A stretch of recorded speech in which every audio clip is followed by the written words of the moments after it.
5 years after January 6, America is no longer arguing about what happened that day. It is arguing about what reality itself means. On one side of Washington, lawmakers gather to re-examine evidence, video, testimony, facts, concluding that a sitting president incited an attack on democracy. On the same streets, at the same hour, pardoned rioters march back to the Capitol, calling themselves patriots. This is not memory fading with time. This is memory being replaced. Donald Trump did not just survive January 6. He returned to power, pardoned nearly everyone involved, and declared justice itself a grave national injustice. The most extensive investigation in US history ended not with closure, but with erasure. If you care about democracy, not as a slogan, but as a system, this moment matters. Stay with me, share this conversation. Because what happened next may shape how history is written. And to understand how we arrived here, we must step back and look at the problem more clearly. To understand this divide, we need to be precise about what is actually being contested. January 6 is not debated because the facts are unclear. They are debated because the meaning of those facts threatens power.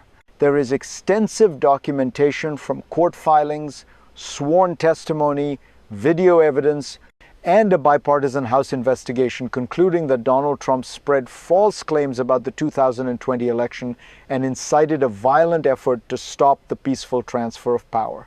Those findings exist, they are public, they are unchanged. Yet 5 years later, the country is split not over evidence, but over whether evidence should matter at all. Many Democrats view January 6 as a warning, a demonstration of how fragile democratic institutions can be. Trump and most Republicans have chosen a different path. Minimize the violence, recast the rioters as victims, and frame accountability as persecution. This is how democracies fracture. Not when coups succeed, but when they are normalized, forgiven, and rebranded. And to see how that normalization became possible, we have to examine where this story truly began. To grasp the origins of January 6, we have to move beyond the image of a single chaotic day and look at the deeper currents beneath it. This was not a spontaneous eruption. It was the result of a long process, one fueled by repeated claims that American elections could no longer be trusted. After the 2020 vote, false allegations of widespread fraud were amplified relentlessly. Courts rejected them. State officials debunked them. But the message did not change. Instead, it hardened into belief, and belief turned into identity. At the same time, American politics was already trapped in a cycle of polarization. Trust in institutions had been declining for years. Media ecosystems had fragmented. People no longer shared a common set of facts, only a common sense of grievance. Into that environment came a president unwilling to concede defeat. The result was combustible. History shows us this pattern again and again. When leaders question legitimacy without evidence, and institutions respond too slowly or too cautiously, pressure builds.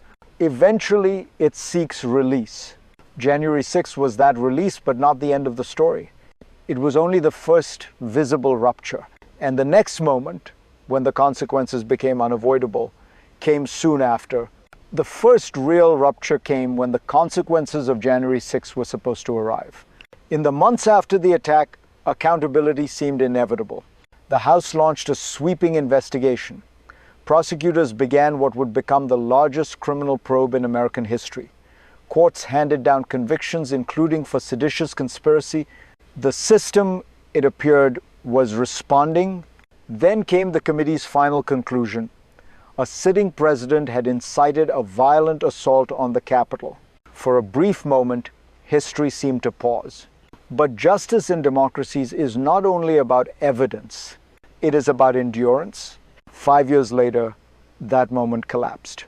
Donald Trump returned to the White House and, on his first day, erased years of legal work with a single signature pardoning nearly everyone charged in connection with January 6. Nearly 1,600 cases, over 1,200 convictions, hundreds of violent offenders released, If you are trying to understand how a nation processes trauma, this is the turning point. Not the riot itself, but the decision to declare it a grave national injustice. Pause here. Reflect on that inversion. And if this analysis helps you see the stakes more clearly, stay with me.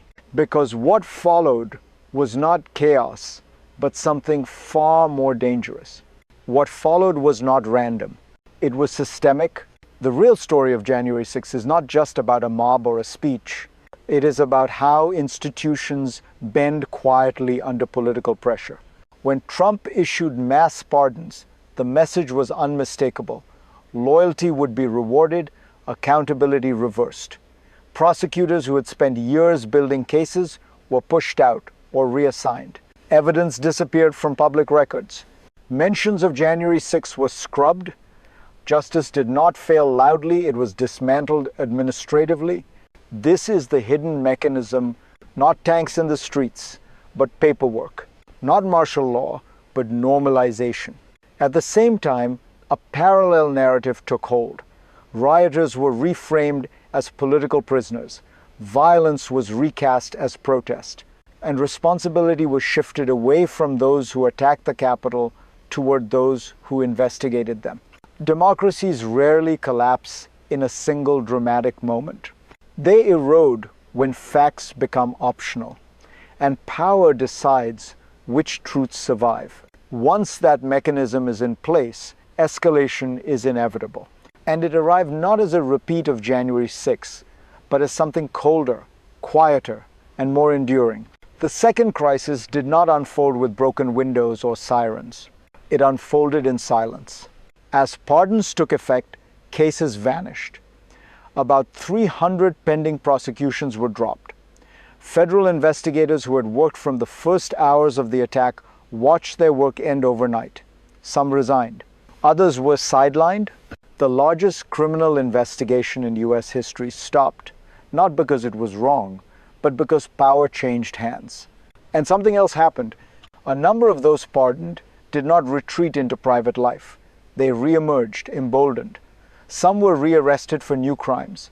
Others were accused of plotting violence against political opponents. According to new reports, at least dozens of pardoned rioters have since faced charges ranging from sexual abuse to burglary. This is the moment many democracies fear most. When punishment is replaced by permission, extremism does not need encouragement. It only needs impunity. The signal was clear. Actions taken in service of political loyalty would carry no cost. For some, that hardened belief into lifestyle. January 6th became not a warning, but a badge. And when a society sends that message, the damage does not stay confined to courtrooms or headlines. It reaches into everyday life. If you are watching this, you may not live in Washington. You may never have walked those marble halls, but the consequences of January 6th now live much closer to you than you think. Because when accountability collapses at the top, it does not stay there. It moves downward. You feel it when violence is excused, as long as it serves the right cause. You feel it when police officers who defended democracy are quietly erased, while those who attacked them are celebrated. You feel it when truth becomes a matter of team loyalty, not evidence. For the families of officers injured that day and for widows who lost spouses shortly after, this is not an abstract debate. For prosecutors who spent years pursuing justice only to watch it undone, it is a personal reckoning. And for you, the viewer, the danger is subtler. It is the slow normalization of the idea that power decides reality. If this makes you uncomfortable, it should. Democracy is not self-executing. It requires memory, vigilance, and participation. If this perspective resonates, share it, talk about it, because silence is how erosion becomes collapse. And what is happening here does not stop at America's borders. What happens in Washington never stays in Washington. Around the world, January 6th has become a reference point not just for what democracies can survive, but for what they are willing to excuse. When a former president incites an attack on his own legislature, returns to power, and then pardons those who carried it out, Authoritarian leaders notice, so do fragile democracies. So do movements looking for proof that force, not consent, can rewrite outcomes. The signal sent is profound. Democratic backsliding can be temporary and accountability negotiable. Allies who once looked to the United States as a democratic anchor now see uncertainty. Adversaries see opportunity. The moral authority that once underpinned American leadership weakens not because of rhetoric, but because of precedent. This is how democratic norms decay globally, not through invasion, but imitation. January 6 is no longer just an American trauma. It has become a case study cited, studied, and quietly replicated. And as with all systems under strain, the real question is not what happened, but what comes next. The future is not fixed. It branches. From here, the future splits into three possible paths. The first is the most hopeful but also the hardest. Facts regain their weight. Institutions relearn courage. Accountability, even delayed, reasserts itself. January 6 becomes a scar, visible, painful, but instructive. In this future, democracy does not pretend nothing happened. It absorbs the shock and reforms. The second path is more likely and more dangerous. The country continues to live with two truths, one anchored in evidence, the other in loyalty. Elections still occur, courts still function, but legitimacy is conditional. Democracy survives thinner, weaker, permanently stressed. Then there is the third path. History is fully rewritten.